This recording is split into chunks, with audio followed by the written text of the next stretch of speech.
On sing place haiba lesson ase AG Gardiner ni ibani. AG Gardiner say British masani. Max is a journalist, editor, and essayist ne.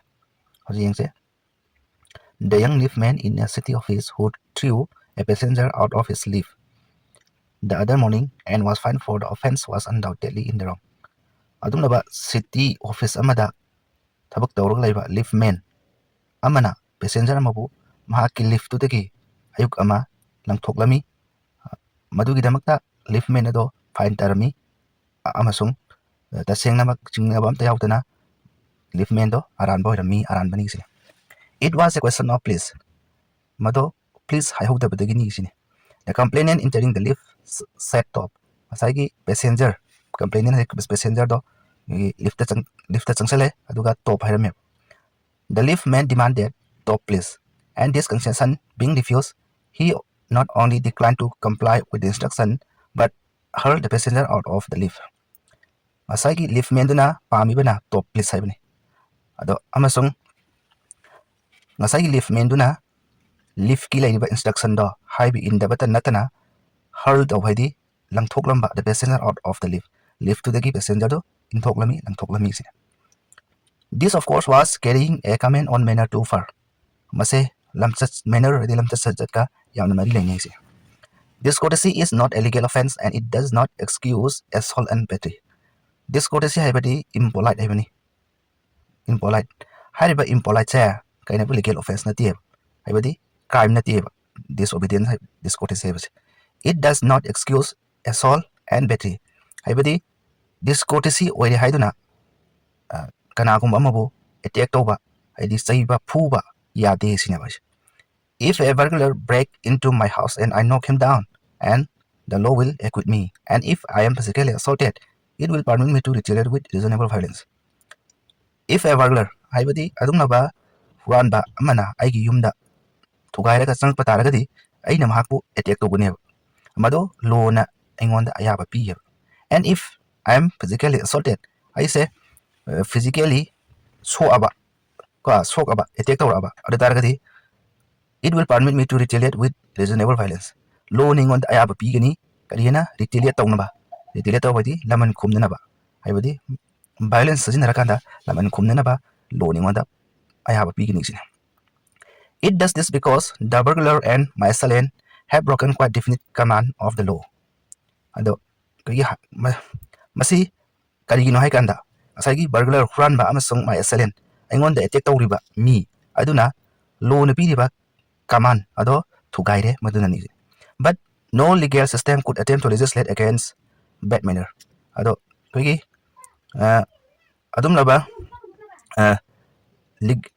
bad manner gi mayokta ka bad manner gi mayokta ain law sinaba yade sin bad manner gi mayokta law sinaba yade could sanction the use of violence against something which it does not itself recognize as a legally punishable offense.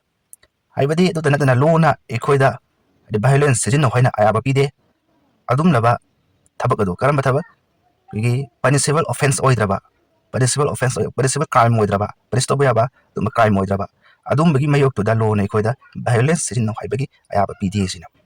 And whatever our sympathy with the leaf man, we must admit that the law is reasonable. Ekoina leaf man do nungsiba taragasu ka ekoi we must admit that ekoina sumi amasung yai hina logudabani and kada law is reasonable. Law haibase sumbata tawi sine ko. It would never do if we are at liberty to box people's ear because we do not like their behavior or the tone of their voices and the scowl on their faces.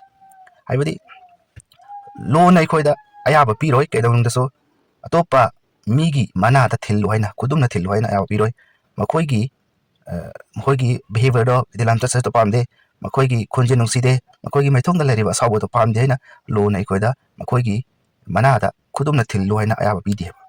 Our face would never be idle and the gutter of the city would run with blood all day. Ekoi kudum se lana sinorodabani kariwa lana sinaba taragadi city da leriba gutter adi nalado ina numichupa dum sialaga legani sine. Next paragraph say I may be as uncivil as I may please and the law will protect me against violent retaliation. Uncivil haibadi polite oidaba haibani civil haragana polite oiba haibani adumnaba ayakse uncivil di impolite oning oisanu law na ayakpo adumnaba violence sinnarakpadagi ngakthokpigani hebal I may be haughty or boorish, and there is no penalty to pay except the penalty of being written down an ill-mannered fellow. Haughty habadi proud, arrogant oiba, napan tauba, and boorish and foolish oiba, rude oiba, milamcha pajadaba. Adu oi hena aise kadoba penalty piroiba, punish piroiba. Ka sumna kaki ayakse ill-mannered oiraba mi amani, habdi lamcha pajadaba mi amani, haina iraga thamba khakta natana ill-mannered oiba, adi lamcha pajadaba idamakta, ai chakthokchaba idamakta ayakse punishment piroisina. The law does not compel me to say please or to attune my voice to other people's sensibilities any more than it says that I shall not wax my mustache or dye my hair or wear ringlet down my back. The law does not compel me to say please. Law na ingonda please hayona haibigi leite. Law ingonda please hayo leite. Aduga tanatana haibadi atop mi singi apambo inabidamakta aigi konjense fajangadabni haibsu leite. Ado aigi koise aigi muste se aigi musse koigi wax tauba haibadi koigi kaini wax tauba haibadi koiru taiba haibani aigi muste se koiru taigi dabni haiba leite dye my hair aigi samje sanga dabni haiba leite wearing let down my back aigi samje koihallaga tungda haithaga dabni haiba leite. It does not recognize the restoration of our feeling as a case of compensation. Lona aigi thamonungda asopase aidi khangbide ka khangbide si. There is no allowance for moral and intellectual damage in this matter. Aduna moral, mentally and intellectually sok aba adugi damakta allowance haibadi kudung chaba amata laite sina. Let's move to the next paragraph. Yung say, this does not mean that the damages are negligible. Haibadi asokpa khudingmak di thawai dabadi natteba. It is probable that the leaf man was much more quickly hurt by what he regarded as a slur upon his social standing than he would have been. It is probable madu oithopasu yai kainai kan tanga sai leaf man do adugi do mahaki social standing da adi samaj da leriba mahaki thak tu da slur upon haibadi ikaiba piba aduna maram oirakanda mahakse severely hurt tauba adumbasu oiramba yai.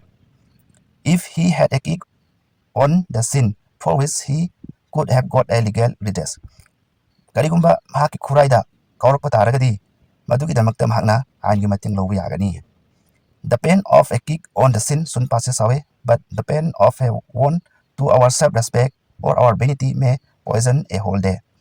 Aigi khuraida kaurakpagi nabadudi yamna thuna mangkhiyaba aduga aigi self-respect ta sokhanbagi anabadudi kadoba numichupa adumak naraga laisina. I can imagine that leaf man denied the relief of throwing the water of his wound out of the leaf, brooding over the insult by the hour, and visiting it on his wife in the evening as the only way of restoring his equilibrium. I can imagine that. Aina imagine to ngami khanba ngami madudi leaf man do na water dubu leaf to dagi intorakwa adu khakna mahaki self respect ta sokhanbado kokhanba ngamlamde kaidoba mahak numit chupa adumak khallaga madugi matangda lerami aduna maram oiraga visiting it on his wife in the evening mahakna evening matamda mahaki nupi dasu amuk tainaramiba ka as the only way of restoring his equilibrium mahaki sauba mahaki nungai tabado kaidona ba restore taraknaba han tharaknaba gi tamakta ningsina. For there are few things more catching than bad temper and bad manner. Agi adumnaba bad temper di saukanba bad manner ramsat phajadaba adumbagi wari kastu leisina. When Sir Anthony Absolute bullied Captain Absolute, the latter went out and bullied his man Fake, whereupon Fake went out on the stair and kicked the pest boy. Koigi asai Sir Anthony Absolute haibase sigisina bullied haibadi attack tauba karmena barveli sinne attack tauba sinna saiba adubu bullied kawe. Ado Captain Absolute mahaki masanupani Anthony Absolute ki masanupani sida sairame ado Captain Absolute sina amuk kedawre mahang namuk mahaki Sarben Fake ta sairame ade whereupon Fake went out down the stair ꯐꯦꯛꯇꯨ ꯁꯨ ꯑꯃꯨꯛ ꯀꯨꯝꯊꯈ꯭ꯔꯦ ꯑꯗꯨꯒ ꯀꯤꯛ ꯗ paste ꯕꯣꯏ ꯑꯗꯨꯒ paste ꯕꯣꯏꯁꯨ ꯁꯔꯚꯦꯟꯅꯤ ꯑꯗꯨ ꯃꯉꯣꯟꯗ ꯀꯧꯔꯝꯃꯤ probably the man who sat up to the liftman was really only getting back on his employer who had not said good morning to him because he himself had been handpicked at the breakfast by his wife, to whom the cook had been insolent because the housemaid had answered her back.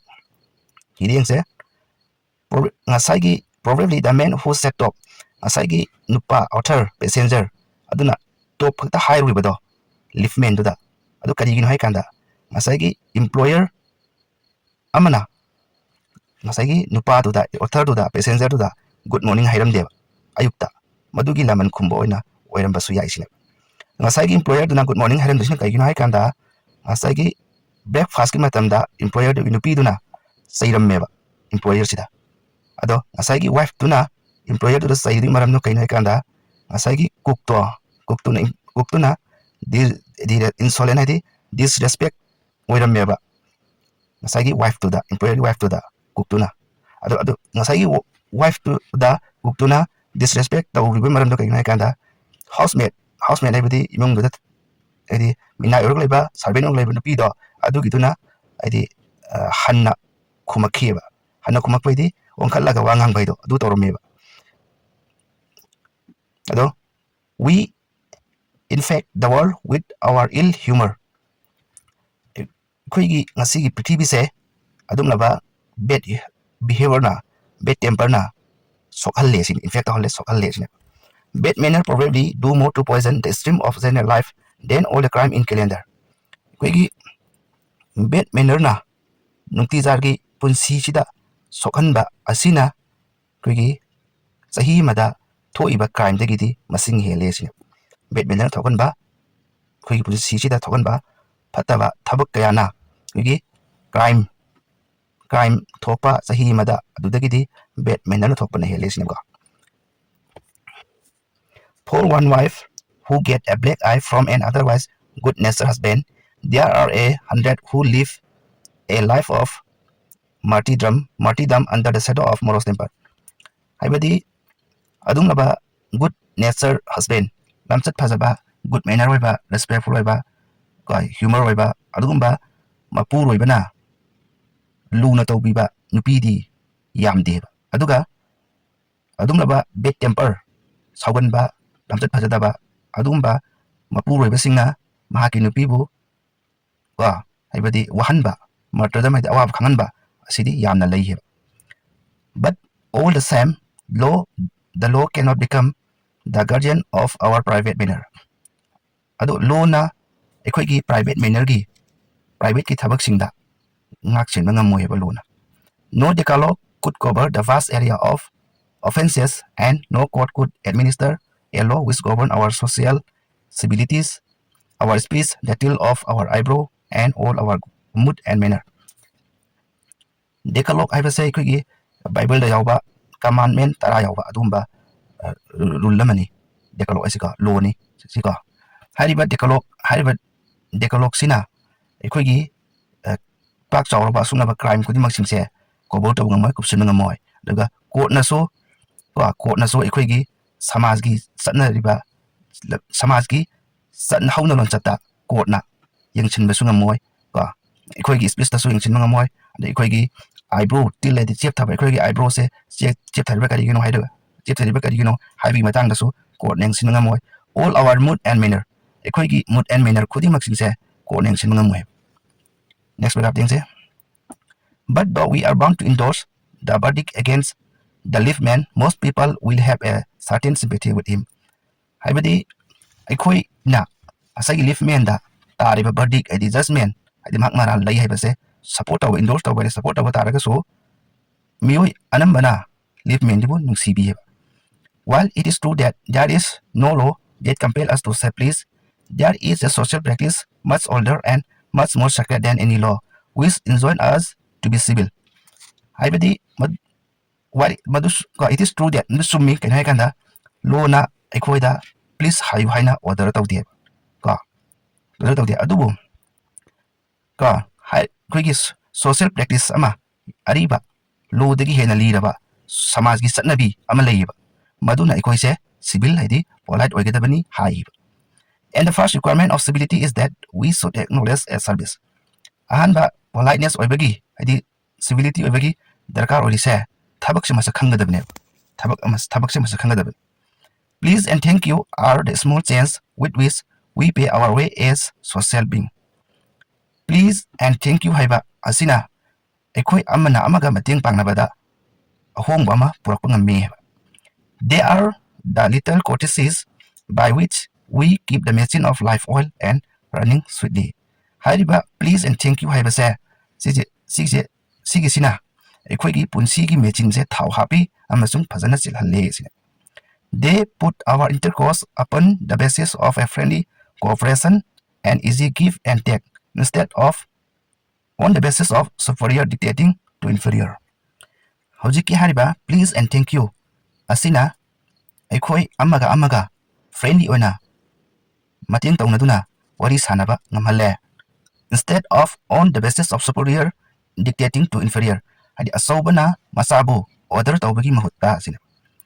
It is a very vulgar mind that would wish to command where he can have the service of asking and have it with willingness and good feeling instead of resentment. It is a vulgar mind hadi madu phataba wakhani karino hai kanda command tawgin han khaliba order tawge khaliba adu mokhando hai phataba wakhani haibadi mahangna hangbagi thabak tawba yaba aduda mahangna order tawbado madu kaineba vulgar mind ni phataba wakhani si adom mahakna madu ko yamna pamna willingness oina good feeling oina lowba yai ko saudana sida. Next paragraph thing say I should like to feature in this connection my friend the polite conductor. Aina matang asida aigi maru polite conductor do aigi utpa pami bani conductor ase basta paisa collection tawdune. By this discriminating title I do not intend to suggest a rebuke to conductors generally. Aina conductor singbu generally oina ki saiba rebuke to pamde. On the contrary, I am disposed to think that there are few classes of men who come through the ordeal of a very trying calling better than bus conductor do. Chidariba trying calling hai cha kana duty ni.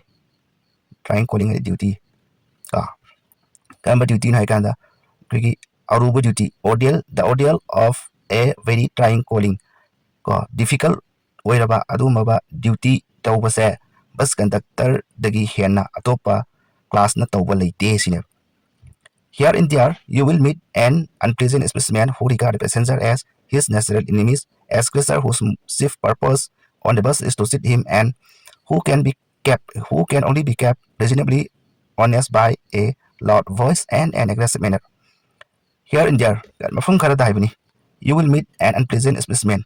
Adi unpleasant specimen haibase koigi conductor khara ko adumna unpleasant oiba conductor khara koigi leiba thengna basu yai haiba mokhoi singduna passenger singjubu mahaki enemy dawna khalleba ado aduga hajiki passenger singjinasu conductors dobu kadawi sit tobiyeba namtak tobi ado madun maram orakanda koigi passenger singdo langdana bidamakta asaigi conductor duna arau yamna lawba khonjel amasung asauba manner utliheba adi passenger singdo langdana bidamakta. But this type is rarer than it used to be. I fancy the public owes much to the underground railway company, which also run the buses for insisting on a certain standard of civility in its servant and taking care that that standard is observed.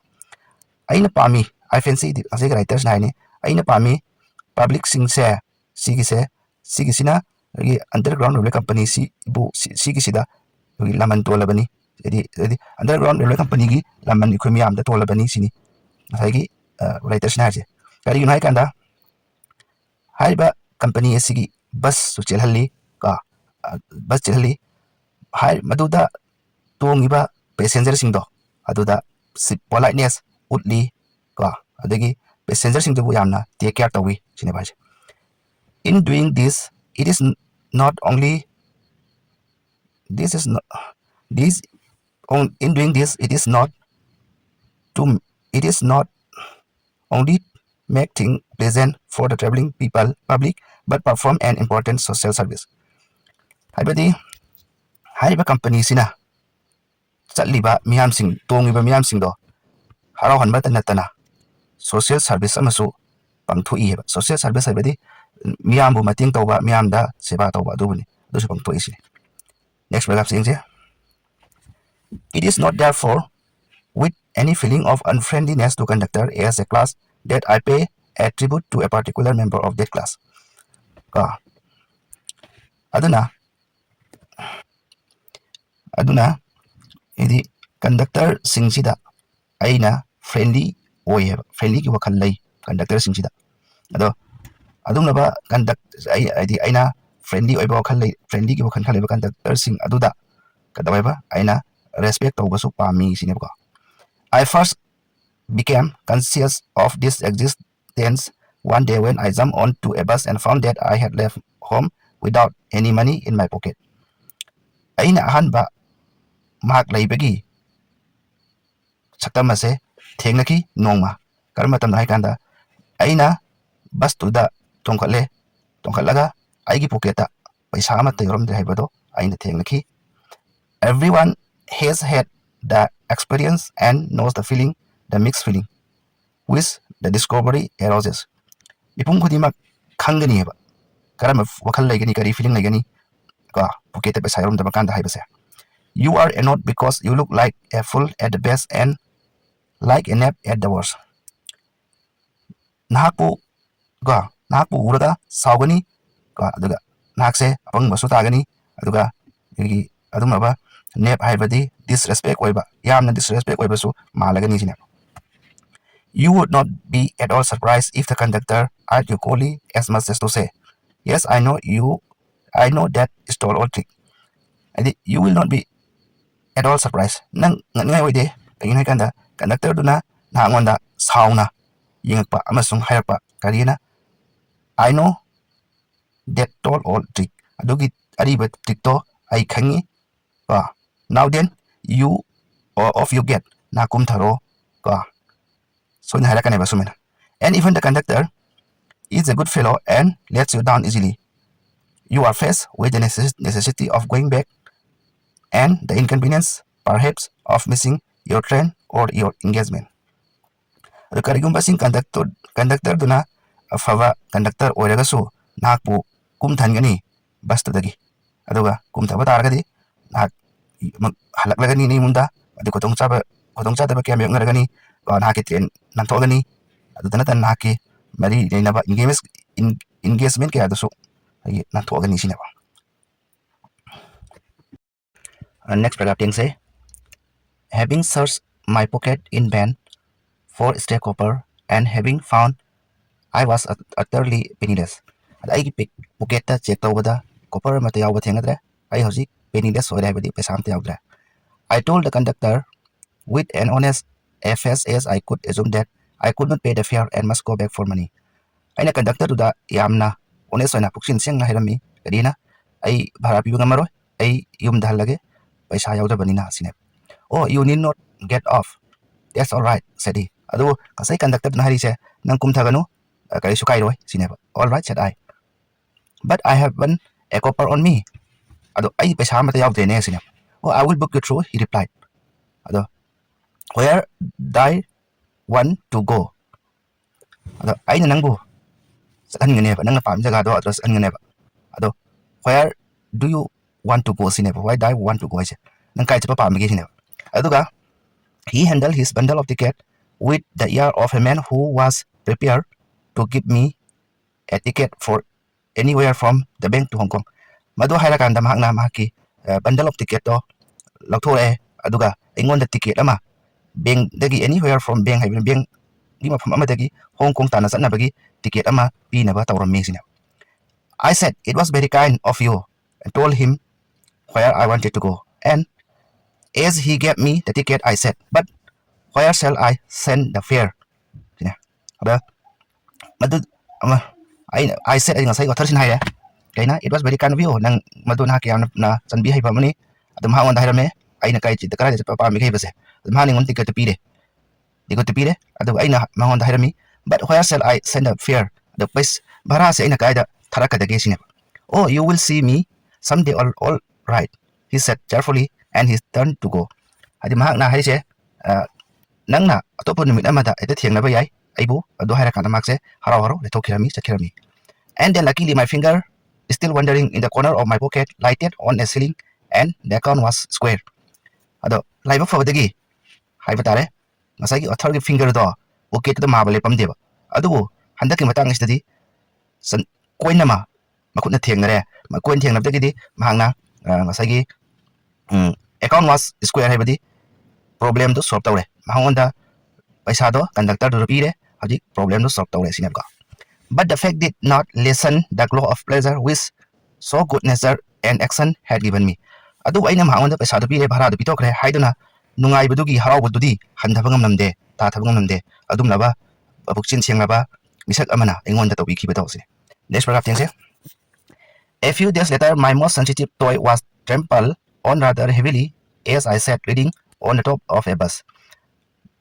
Numit kharanigi matungda aigi toy se aigi khong maton se nakhairami ngelami yamna kana aina bus amagi top to da idi tongaga padana ringida. I looked up with some anger and more agony and saw my friend of desireful countenance.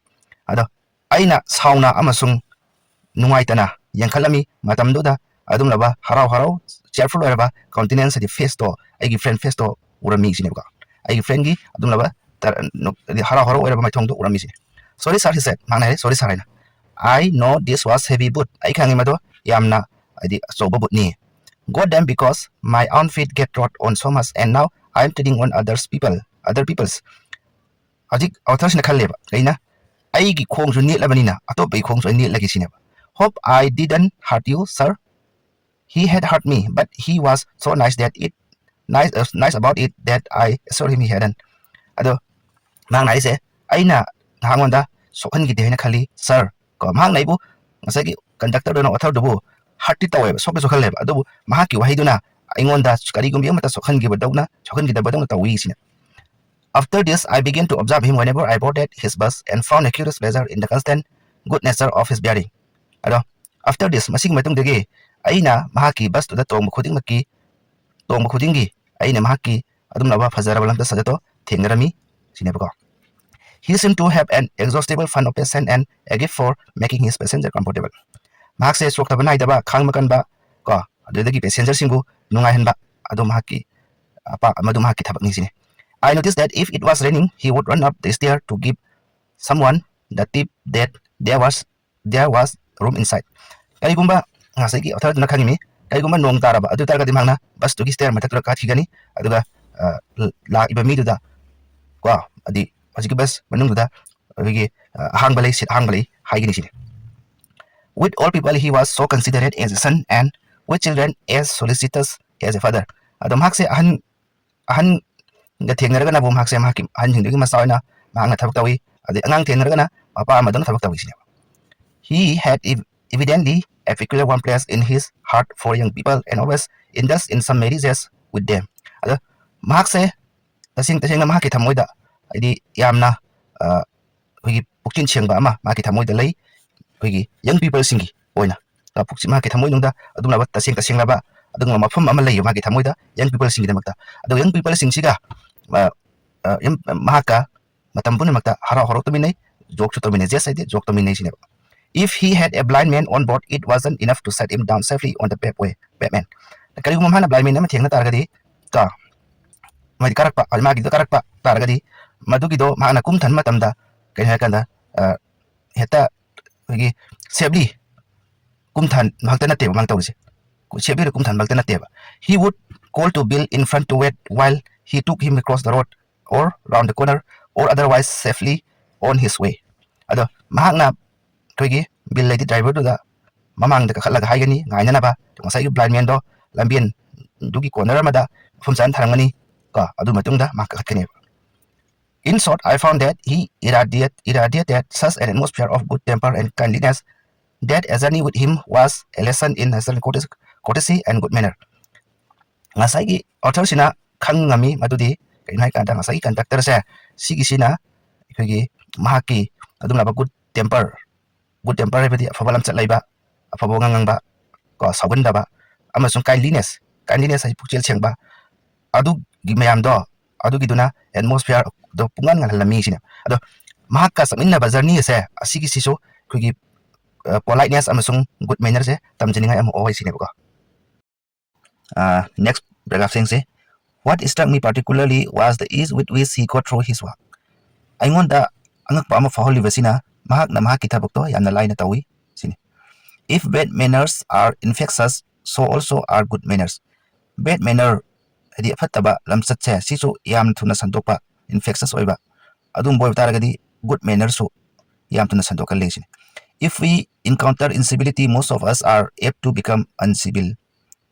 Hadi ay karigumba aikoina incivility haibadi adumaba impolite oiba miyosingdo impolite ba miyosingdo adugido thengna ba taragadi aikoisu uncivil oye aikoisu uncivil adi aikoisu impolite oye but it is an unusually unquote person who cannot be disagreeable with sunny people adubu adumlaba sunny people haibadi harau tayamba cheerful person people oiba positive mind leiba adumba miyosingduga yanaba ngamdiba miyoido oigi mahausaga manadaba top topa impolite oiba miyoi ni sine ba it is with manner as the weather manner haibase weather gu mani sine weather sisu clear oiba weather lai adagi clear oidaba weather lai adu manner sisu polite oiba manner impolite oiba manner lai sumena nothing clear up my spirit like a fine day said kit saji poet ni poet amane bangna hai karigumbi amatana aigi spirit aigi thamoise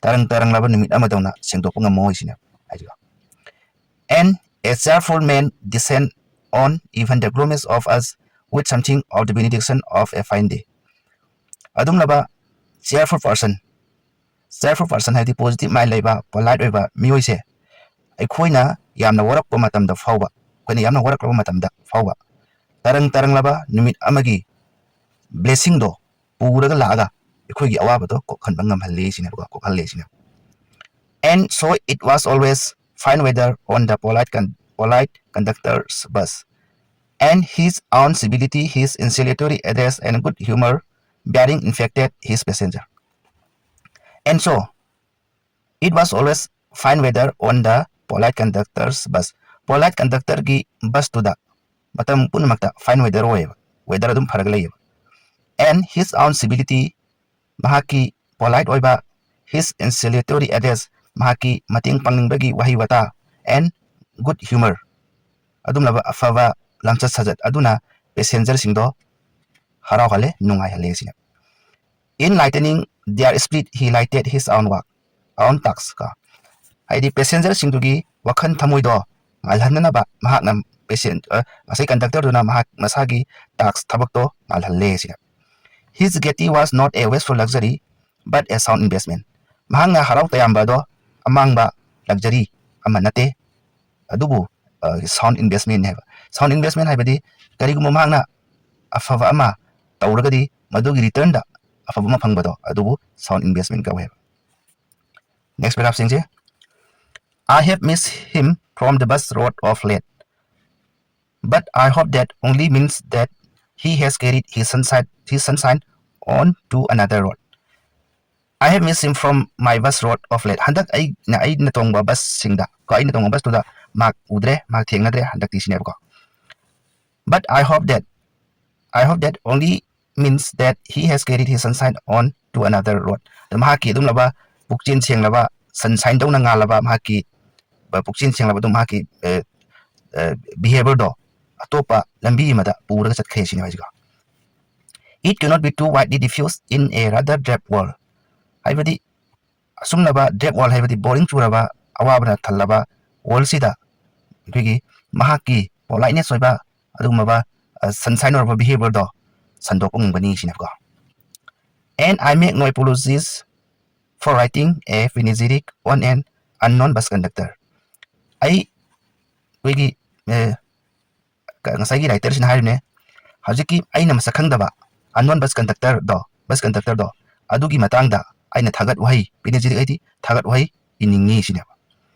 if Wordsworth could gather lesson of wisdom from the poor least gatherer on the lonely moor I see no reason why lazy people should not take lesson in conduct from one who shows how a very modest calling may be dignified by good temper and kindly feeling. Karigumba kagi what's what na lesson of wisdom. Lesson of wisdom haibadi wisdom haibas intelligent haibani skill hai intelligent do magai singdo adu megi lesson do lie raba list gather amadagi haidi list gather haibadi timfa gumba fai gumba adu gumba khomjinba lie raba mi do adudagi hajiki haiba poem on the lonely mood hai poem se sigi sidagi what words na lesson tambang amma taragadi I see no I see no reason why lazy people should not take lesson in conduct. ꯑꯩ ꯀꯔꯤꯒꯤꯅꯣ ꯈꯪꯗꯦꯕ ꯃꯤꯑꯣꯏ ꯈꯔꯅ ꯂꯣꯏꯅꯃꯛꯁꯨ ꯍꯥꯏꯗꯦ ꯃꯤꯑꯣꯏ ꯈꯔꯅ ꯑꯗꯨꯝꯂꯕ ꯃꯤꯑꯣꯏꯗꯨꯗꯒꯤ ꯂꯝꯆꯠꯀꯤ lesson ꯇꯝꯅꯤꯡꯗ꯭ꯔꯤꯁꯦ ꯀꯔꯤꯒꯤꯅꯣ ꯁꯤꯅꯦꯕ ꯀꯔꯝꯕ ꯃꯤꯑꯣꯏꯅꯣ ꯍꯥꯏꯀꯥꯟꯗ ꯑꯗꯨꯝꯂꯕ ꯃꯤꯑꯣꯏ ꯃꯍꯥꯛꯀꯤ ꯃꯣꯗꯦꯁ ꯀꯣꯂꯤꯡ ꯍꯥꯏꯕꯗꯤ ꯁꯤꯝꯄꯜ ꯑꯣꯏꯕ ꯗ꯭ꯌꯨꯇꯤ ꯁꯤꯝꯄꯜ ꯑꯣꯏꯕ ꯋꯥꯛ ꯑꯗꯨꯒꯤꯗꯣ ꯗꯤꯒꯅꯤꯐꯥꯏꯠ ꯍꯥꯏꯕꯗꯤ ꯔꯦꯁꯄꯦꯛ ꯇꯧꯍꯜꯂꯕ ꯀꯔꯤꯅ good temper and kindly feeling ꯑꯗꯨꯝꯂꯕ ꯒꯨꯗ ꯇꯦꯝꯄꯔ ꯍꯥꯏꯕꯗꯤ ꯄꯣꯂꯥꯏꯠ ꯑꯣꯏꯕ positive thinking ꯂꯩꯕ cheerful manner ꯂꯩꯕ ꯑꯗꯨꯗꯒꯤ kindly feeling ꯂꯩꯕ ꯑꯗꯨꯅ ꯃꯔꯝ ꯑꯣꯏꯔꯒ ꯃꯍꯥꯛꯀꯤ modest calling ꯍꯥꯏꯕꯗꯤ ꯏꯆꯝ ꯆꯝꯕ duty ꯏꯆꯝ ꯆꯝꯕ ꯋꯥꯛꯇꯣ respect ꯇꯧꯍꯜꯂꯤꯕ ꯑꯗꯨꯝꯕ ꯃꯤꯑꯣꯏꯗꯨꯗꯒꯤ ꯑꯩꯈꯣꯏ ꯈꯔꯅ ꯐꯥꯎꯕ ꯑꯩꯈꯣꯏꯒꯤ ꯑꯗꯨꯝꯕ ꯂꯝꯆꯠꯀꯤ lesson ꯇꯝꯂꯣꯏꯗꯧꯔꯤꯁꯦ ꯀꯔꯤꯒꯤꯅꯣ ꯑꯩ ꯈꯪꯗꯦ ꯁꯤꯅꯦꯕꯀꯣ alright ꯑꯔꯣꯏꯕ paragraphꯅꯦ ꯃꯁꯤꯅ ꯑꯔꯣꯏꯕ paragraphꯅꯦ ꯌꯦꯡꯁꯦ. It is a matter of general agreement that the war has had a chilling effect upon those little everyday civility of behavior that sweetened the general year. Masi mayamna yanaraba wafamne adudi kaino haikanda koigi war haibasina koigi nungti chargi sirinariba afava lamsat masina environment asibu ngalhalliba aduda asokpa apanba pi sina. We must get those civility back if we are to make life kindly and tolerable for each other. Adum lo mangkraba civility do amuk khoina purakadabani purakna hotnagadabani karigumba ikhoina ikhoi punsi se nungai ni hinge amadi amaga mateng taunage yanage hairagadi sina. We cannot get them back by invoking the law. Ikhoina law sinaraga maku civility do politeness do purak pangamoy. The policeman is a necessary symbol and the law is a necessary institution for a society that is still somewhat lower than the angel. Policeman haibasi darkar oiba symbol amani law haibasi so darkar oiba institution amani samas amagi ado aikoi se kaino ka angel dagi karigumba khar taib angel dagi tarisi kaino kanda aikoi mi oibadi crime commit taweba aduna maram ora kanda policeman darkar ore law darkar ore ado angel di asumba tawi koi daran ba tawde sineba aduna maram ora aikoi se angel dagi tari bani sina. But the law can only protect us against material attack. Adu law na aikoi bu protect tawba ngak chen bani physically attack tagi di sina. Nor will the live man's way of meeting moral affront by physical violence help us to restore the civilities. Ngasai live man gi asawbado hantanabagi damakta mahakna physical violence sirinabaduna civilities habdi politeness to purakpa ngamoy sina. I suggest to him that he would have had a more subtle and effective revenge if he had treated a gentleman who would not say please with elaborate politeness. I suggest to him hai sang sagi author sina live man da suggest to ba mi kain hai kanda asai live man do henna mai pak pa amasung afava revenge ama laman kumba ama oiramgadabani karigumba mahakna asai gentleman please hai hokdaba gentleman do egi politely treat toromaba good manner ga loinana treat toromaba behave toromaba gentleman do da adu targadi mai pakwa laman kumba ama oiramgadabani sina. He would have had the victory not only over the bull but over himself, and that is the victory that counts. Adu targadi mak soidana mai pak pai bado phangani adumlaba burdubu maithi ba pi bakta natana adi bur hadi lamchat ilminer oiba immoral oiba adumba lamchat phajadaba mioido adubu maithi pi ba natana mahak masana masabu mai pak pai bado oiragani sina. I commend to the live man a story of Chesterfield. Aina ngasai author sina live man to the Chesterfield gi wafam ama haiba pami heba. In his life In his time, the London street were without the pavement of today, and the man who took the wall had the driest footing. हाइबदि ngасai Chesterfield gi matamda London se hojiki lambi sumena oiramde yamna falamdeba ado nupa aduna hoigi la walduda pairaga waldugi manakta leiba lambi du da satleba maduna maram oiraga mahaki makhongdo lekhom toklamde kanglammi sine kwaija nukarigumba lambi du mi aida satpa taragadi malekhom thokoduineba ado wal sida pairaga wal manak du da leiba lambi adu da satpa taragadi ngasagi makhongdo lekhom tokloduineba.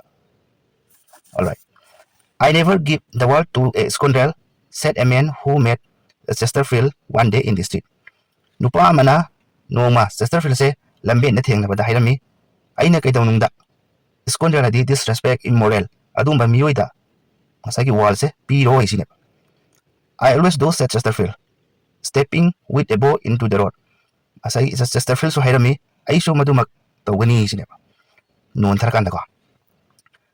I hope the leaf man will agree that his revenge was much more sweet than if he had flung the fellow into the mud. Masai author sina asata weba. The leaf man do yagani madudi mahaki revenge mahaki laman kumba do hena fajaramani hena faboiramani karigumba mahakna masagi gentleman du lekhomda langthamda taragadi yaiba. Okay, this is the end of the lesson. Thank you for watching and listening.